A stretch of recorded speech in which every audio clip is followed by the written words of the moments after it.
Hello student, good evening. We have also seen the fundamental and derived quantity and corresponding its units. एकूण fundamental quantity किती तर 7 आणि derived quantity किती तर number of आहेत पण त्यापैकी आपण 10 डिराइव्ड क्वांटिटी पाहिल्यात आणि त्यांचे स्पेशल युनिट्स. फंडामेंटल क्वांटिटी 7 आहेत. एक mass, second length, third time, temperature, electric current, then luminous intensity and amount of substance. आणि 10 डिराइव्ड क्वांटिटी कोणत्या तर मी पहिल्या 3 सांगितल्या. That is the force, second work और energy, third that is the power. इलेक्ट्रिकच्या 3 सांगितल्या होत्या. Electric charge, electric resistance, electric potential. 3 6. 2 मॅग्नेटिकच्या सांगितल्या होत्या, मॅग्नेटिक फ्लक्स आणि मॅग्नेटिक इंडक्शन. आणि 2 एक सांगितली होती कॅपॅसिटी आणि दुसरी सांगितली होती फ्रिक्वेन्सी. सियर या 10 आपण पाहिलेल्या डिराइव्ड क्वांटिटी. फोर्स यूनिट है न्यूटन, सिंबल है कैपिटल एन. वर्क और एनर्जी जूल, सिंबल है capital J. Power watt, symbol है W. Electric charge coulomb, symbol है C. Electric potential volt, symbol है capital V. Electric resistance ohm, symbol है ohm चा. Magnetic flux weber W B. Magnetic induction tesla capital T. Capacity farad capital F. and frequency hertz hj. These are the sum of the derived quantity and its a special units. Special derived quantity and corresponding its a SI unit and the symbol of unit. Today we are going to study the some physical quantity which are required in physics as well as in mathematics. आणि म्हणूनच त्यांना आपण supplementary physical quantity असं म्हणतो. मग supplementary physical quantity किती तर 2 आहेत. एक आहे प्लेन अँगल आणि दुसरा सॉलिड अँगल.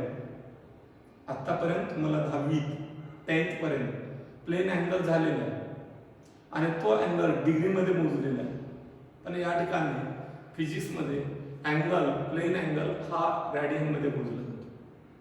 आणि सॉलिड अँगल काय असतो तो तुम्हाला झालेला नाही, तो आता आपण पाहणार आहोत.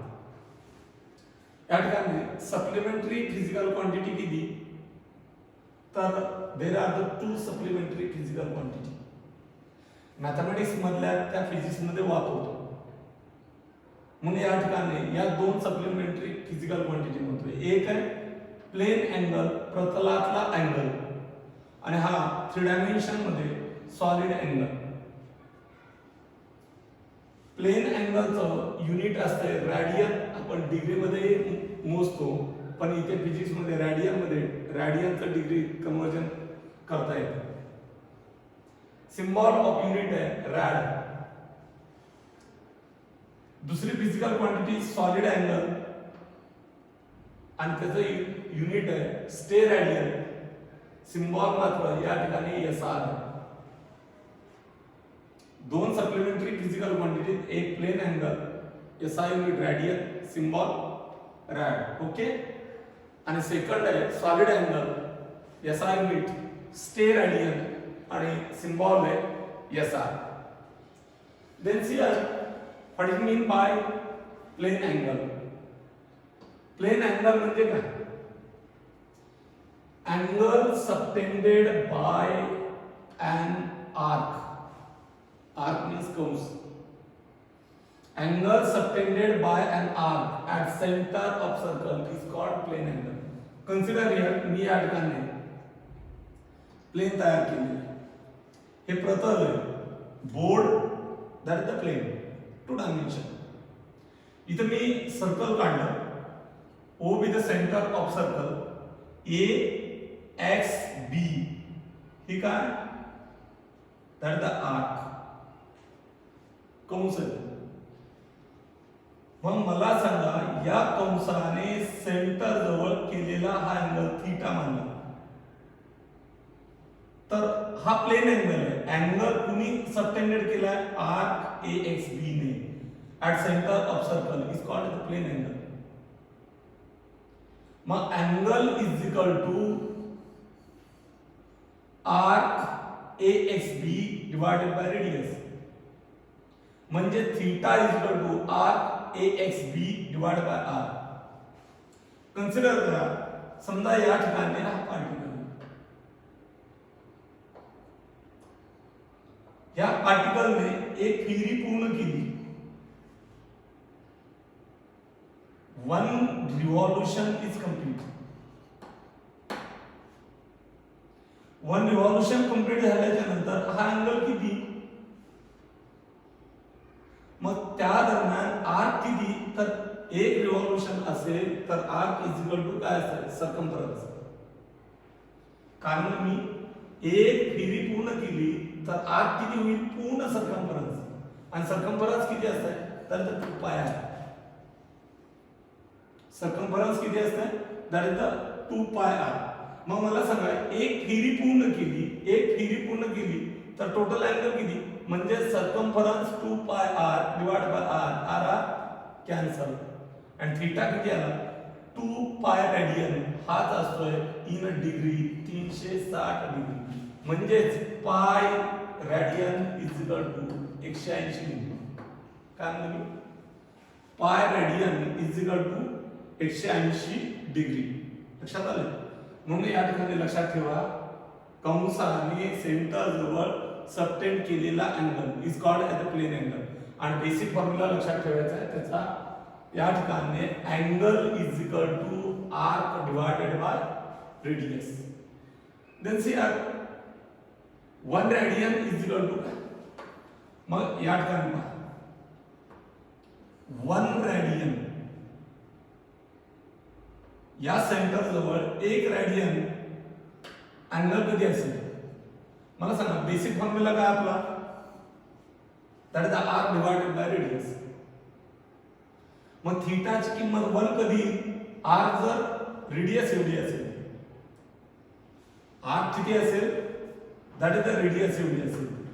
मग r r cancel, that is theta is equal to 1 raise to c, 1 raise to c, 1 to the power c म्हणजे, टू द पॉवर सी म्हणजे रेडियन असते.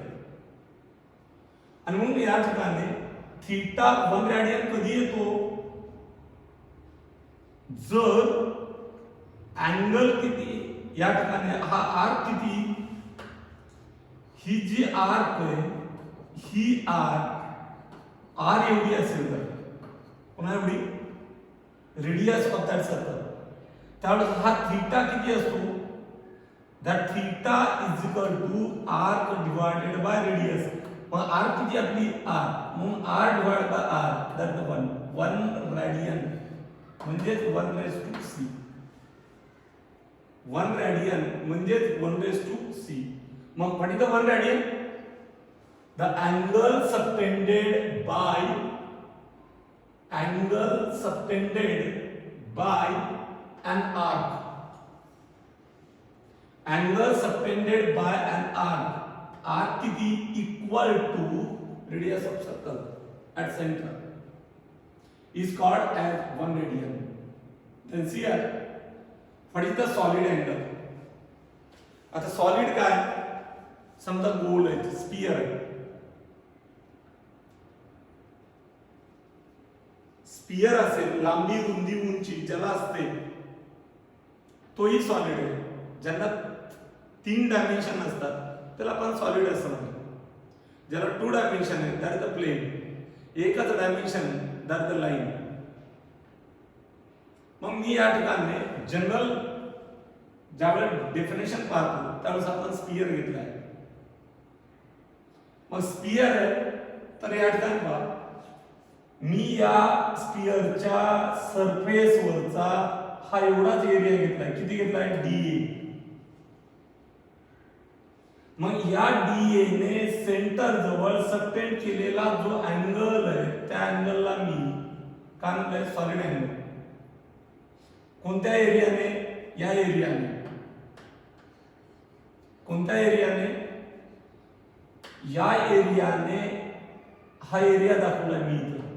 हा एरिया. या एरियाने सेंटर जवळ हा सरफेस होता, गोलाच्या सरफेस होता, स्पिअरच्या सरफेस होता. हा एरिया, हा पूर्ण एरिया घेतलाय का? नाही, काही पार्ट घेतलाय मी. त्या एरियाने सेंटर जवळ, कोणाच्या सेंटर जवळ? स्पिअरच्या. एरियाने सेंटर ऑफ स्पिअर जवळ सबटेंड केलेला अँगल, याला काय म्हणायचं? Solid angle. आणि आर्कने वर्तुळाच्या सर्कलच्या सेंटर जवळ सबटेंडेड केलेला अँगल, याला काय म्हणायचं? That is the plane angle. मग सॉलिड अँगल म्हणजे काय? इट इज म्हणजे सॉलिड अँगल म्हणजे काय? Angle subtended. कुठे? At centre of a sphere. कुणी सबटेंड केला? Surface area. हा surface area. Solid angle, angle subtended at centre of a sphere by surface area is called solid angle. मग solid angle is equal to काय असतं? हा surface area भागिले रेडियसचा square. मी तिथं divide by radius घेतली होती plain angle मध्ये, बरोबर ना? मग या ठिकाणी solid angle is equal to surface area, हा सरफेस एरिया डिवाइडेड बाय या रेडियसचा स्क्वेअर. ओके. मग सरफेस एरिया किती? DA. मग फॉर्म्युला लिहितो मी, d theta is equal to DA divided by r square किंवा capital A divide by r square. तुम्ही याला नाव काय देता त्यावरती डिपेंड. समजा DA ला मी A म्हणतो, तर तो फॉर्म्युला काय होईल? A divide by r square. Consider here, पूर्ण गोलाच्या सरफेसने त्या स्पिअरच्या पूर्ण सरफेस एरियाने सेंटर जवळ केलेला अँगल किती? त्याला आपण टोटल अँगल म्हणू, टोटल सॉलिड अँगल म्हणूया. मग या गोलाचा सरफेस एरिया किती असतो? That A is equal to 4 pi r square. ते व्हॉल्यूम असते 4/3 पाय r क्यूब. तुमचं जे पार्ट असते ते इथं एरिया म्हणलं तर स्क्वेअर यायलाच पाहिजे. म्हणून या ठिकाणी या टोटल गोलाचा सरफेस एरिया किती? 4 पाय r स्क्वेअर. मग मला सांगा, समजा कन्सिडर करा हा स्पियर आहे आणि हे सेंटर आहे. या ठिकाणी हा स्पियर जर असेल तर या सेंटर जवळ या पूर्ण सरफेसने या सेंटर जवळ केलेला अँगल किती? मग टोटल सरफेस एरिया किती? तर A is equal to 4 pi r square divide by r square. तर r स्क्वेअर कॅन्सल आणि काय राहिलं? तर 4 पाय. आणि मग कोणतीही क्लोज बॉडी असेल, एनी शेप असेल, समजा कन्सिडर पुढे आपण हे पाहणार any shape of 3 dimensional body, that is solid body. मग इथं सेंटर नसतंच. मग inside the body at any point पूर्ण सरफेस एरियाने केलेला अँगल किती असतो? तर 4 पाय. मग या any shape of the body वरून 4 पाय तुम्हाला कॅल्क्युलेट नसते करता येत. आणि म्हणून इथं आपण स्पियर घेऊन कॅल्क्युलेट करून फॉर्म्युला लक्षात ठेवायचा आहे. मग स्पियर जरी नसला, मग कोणतीही सॉलिड बॉडी असेल, 3 डायमेन्शन सॉलिड म्हणजे स्थायी नाही, जिला लांबी, रुंदी, उंची 3 डायमेन्शन असतात, 3 कोऑर्डिनेट असतात, तिला आपण सॉलिड बॉडी असं म्हणतो. या ठिकाणी या सॉलिड बॉडीच्या इनसाइड, मग कदाचित क्लोज टू सरफेस असेल, या सरफेसच्या जवळ असेल, सेंटरला असेल, इनसाइड असेल, त्यावेळेस संपूर्ण टोटल सरफेस एरियाने त्या पॉइंटला सबटेंड केलेला अँगल किती असतो, तर द 4 पाय. युनिट काय, तर द एसआर, स्टे रेडियन. लक्षात आलं. मग मला सांगा सॉलिड अँगलचा जनरल फॉर्म्युला काय, तर surface area divide by r square. आणि ज्या सरफेस एरियाने अँगल सबटेंडेड केले. ओके. देन सी मी कालही तुम्हाला लेक्चर मध्ये सांगत होतो की युनिट पाहताना फंडामेंटल डिराइव्ड युनिट्स पाहिले आणि त्याचं मी न्यूटन लिहिताना कधी कॅपिटल एन लिहिलं होतं आणि संपूर्ण स्पेलिंग कंप्लीट नेम लिहिताना युनिटचं स्मॉल एन ने स्टार्ट केलं. आणि मी तुम्हाला सांगितलं होतं की व्यक्तीच्या नावाने एकक असतील आणि कंप्लीट नेम असेल तर it is the start by small letter and symbol it is represented by capital letter. Upon rules of writing the SI unit, काय म्हणलं मी, SI unit लिहिताना चे नियम काय, rules of writing the SI unit. See here, symbol of unit, काय म्हणलं मी, युनिटचे symbol of unit represented by small letter. मग प्रत्येक युनिटचे सिम्बॉल स्मॉल लेटरने असतात का, तर नाही. खाली नियम पाहणार आहे. ज्या व्यक्तीच्या नावाने ते एकक नसतील, काय म्हणलं मी, व्यक्तीच्या नावाने ते एकक नसतील. जसं की या ठिकाणी मीटर हे व्यक्तीचं नाव नाही, किलोग्रॅम व्यक्तीचं नाव नाही, सेकंद व्यक्तीचं नाव नाही. आणि म्हणून व्यक्तीच्या नावाने नसणारे एकक हे मी कसे लिहिले, सिम्बॉल कसे लिहिले, स्मॉल लेटरने. आणि म्हणून पहिला नियम काय, symbol of unit represented by small letter. Okay. Second, do not mark any punctuation,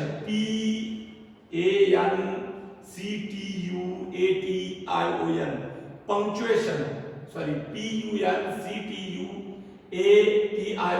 punctuation after unit. Do not mark म्हणजे लिहू नका. एककानंतर पंक्चुएशन काय असतात, किती पंक्चुएशन, कॉमा असतोय, डबल इन्व्हर्टेड कॉमा असतोय, फुल स्टॉप असतोय, क्वेश्चन मार्क असतोय, एक्सप्लेनेटरी असतोय, याला आपण पंक्चुएशन असं म्हणतोय. या ठिकाणी एककानंतर पंक्चुएशन द्यायचे नसतात. आणि म्हणून सेकंड नियम काय, do not mark any punctuation after the unit.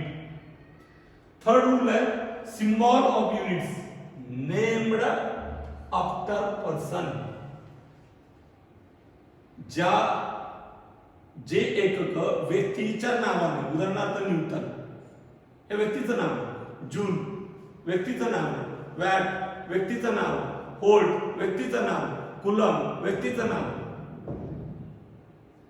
जे एकक व्यक्तीच्या नावाने असतील त्या एककांचे सिम्बॉल जर लिहायचे असतील तर ते काय सांगितले, कॅपिटल लेटरने लिहायचे. The symbol of units named after persons is capital letter. या ठिकाणी पहा, Newton capital N, ampere capital E, watt capital W आणि coulomb that is capital C.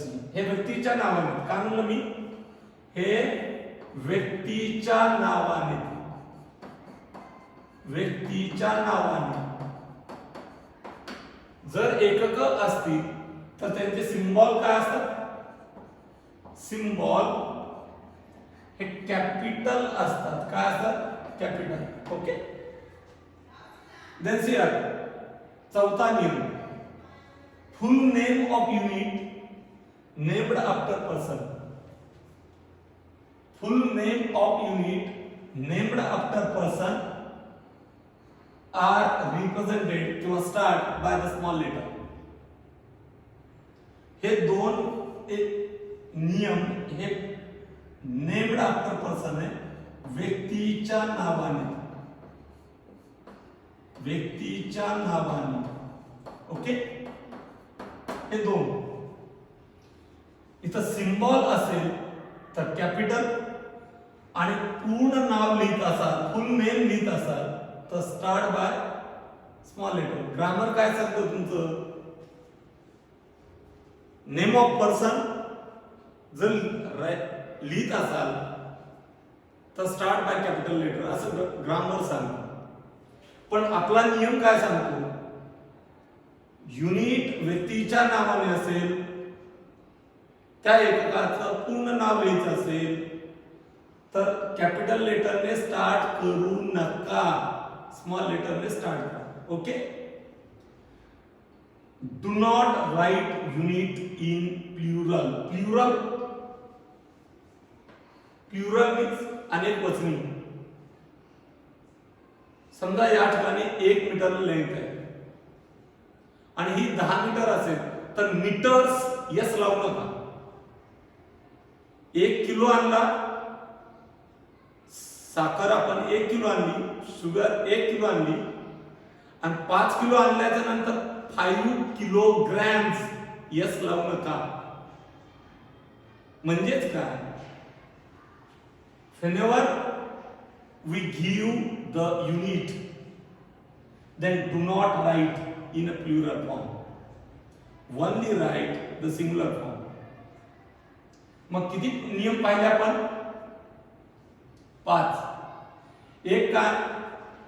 व्यक्तीच्या नावाने एकक नसतील आणि त्याचे सिम्बॉल लिहायचे असतील तर स्मॉल लेटरने. सेकंड काय? Any punctuation do not mark after the unit. Third काय? The symbol of unit named after person write by capital letter. And fourth काय? Full name of unit named after person start by the small letter. And last one, write the unit in only singular form. Do not write in plural form. Do not write in plural form.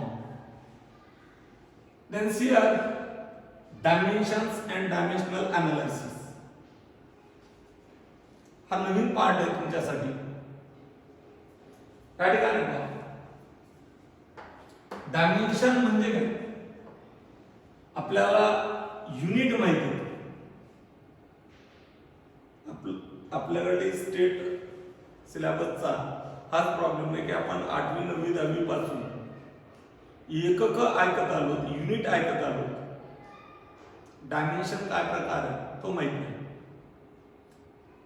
पण CBSE ला unit कुठून आले, unit derive कसे करायचे तर dimension वरून. आपल्याला आपल्या पद्धतीने जाऊ, जे तुम्हाला सोपं जातं त्या पद्धतीने आपण शिकणार. मग या ठिकाणी युनिट पार्ट असतील तर डायमेन्शन लिहिता येतात, पण ऍक्च्युअल युनिट हे डायमेन्शन वरून काढलेले. पण आता या ठिकाणी समजा तुम्हाला विचारलं लेंथ काय, याचं युनिट काय, तुम्ही पटकन सांगता मीटर. मासचं युनिट काय, तुम्ही पटकन सांगता किलोग्रॅम. बरोबर. पण तुम्हाला डायमेन्शन विचारलं तर नाही सांगता येत. आणि हे युनिट हे डायमेन्शन वरून आले. हे युनिट डायमेन्शन वरून लिहिले. हे फंडामेंटल युनिट्स हे तर पाठच केलेले. पण डिराइव्ड युनिट जे आहे ते फॉर्म्युलावरून आले, मग ते डिराइव्ह करताना डायमेन्शनचा वापर केला. पॉवर मीन्स समजा या ठिकाणी पहा x raised to 3, y raised to 2 ह्या काय झाल्या पॉवर. मग power what is the dimension? Dimension म्हणजे काय? It is the defined as power to each fundamental quantities. काय म्हणलं मी? Power to each fundamental quantities must be raised. काय म्हणलं मी? must be raised to represent the physical quantity is called dimensions of that physical quantity. म्हणजे काय? कोणतीही physical quantity represent करताना fundamental क्वांटिटीच्या power राहील. मग या ठिकाणी पहा, कन्सिडर करा फंडामेंटल क्वांटिटी कोणती, लेंथ, डिस्प्लेसमेंट लेंथच आहे, डिस्टन्स लेंथच आहे, विड्थ लेंथच आहे, डायमीटर लेंथच आहे, रेडियस लेंथच आहे. लक्षात आलं? म्हणजे हे काही डिफरंट नाही. या ठिकाणी लेंथ एल, एम मास आणि टी टाइम. एक सोपं एक उदाहरण सांगतो मी. समजा वेलोसिटी, ही वेलोसिटी काय आहे, फिजिकल क्वांटिटी. ही फिजिकल क्वांटिटी रिप्रेझेंट करताना काय फॉर्म्युला आहे, 10 पर्यंत पाहिलेला, displacement divided by time. Displacement divided by time. मग डिस्प्लेसमेंट कशाने दाखवणार आहेत आपण, एल, आणि टाइम कशाने दाखवणार आहे, टी. हे एकदाच आहे ना, डिस्प्लेसमेंट एकदाच आहे, टाइम एकदाच आहे. मग डिनॉमिनेटरची फिजिकल क्वांटिटी वरती जर घेतली तर पॉवर काय होत असते, साइन बदलतो, चिन्ह बदलतो, प्लसचं मायनस, आणि म्हणून L T to the -1, L T to the -1 या ठिकाणी पहा. मग याचं एक काय मीटर, याचं एक काय सेकंद, आणि म्हणून आपला स्टेटला मीटर पर सेकंद म्हणायची सवय लागली. कोणाचं युनिट, वेलोसिटीचं. But actual L T to the -1 म्हणजे metre second raise to -1. CBSE मध्ये, एनसीईआरटी मध्ये युनिट वेलोसिटी किंवा स्पीडचे मीटर सेकंड रेज टू -1 असं दिलं जातं. त्यामुळं मीटर पर सेकंड म्हणजे metre second raise to -1. Okay, we can stop here and dimensions continue tomorrow.